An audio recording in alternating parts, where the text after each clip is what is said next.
Masasabi ko sa lahat ng tank si Atlas yung hindi gaanong makunat. Pero yung setup ni Atlas sobrang nakakatakot. Kapag paparating si Atlas, syempre nagsisialisan kayo kasi ayaw yung mabatista bomb, 'di ba?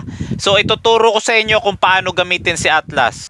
Naka-tank emblem na may vitality, pull yourself together, and focusing mark. Early game pa lang nag-invade talaga kami at tinitiis ko lahat ng sakit. Handa rin akong isakripisyo ang aking sarili, magkaroon lang ng magandang kapalit. Kahit pa isa-isang pitas, okay lang din. Huwag nyong tipirin yung ultimate nyo basta may makuha kayo. Dapat takutin nyo rin yung kalaban para magkaroon ng space yung kakampi nyo. Dapat i-zone nyo talaga. Dapat present ka rin kapag may objective para masecure ng jungler nyo yung objective. Pagdating naman sa malupitang setup, practice lang kasi sa umpisa mahirap talaga yung combo ni Atlas. Kaya nyo yan, basta practicein nyo lang. Ito nga pala yung build ko sa kanya sa game na to. Paki-screenshot na lang kung gusto nyo gayahin.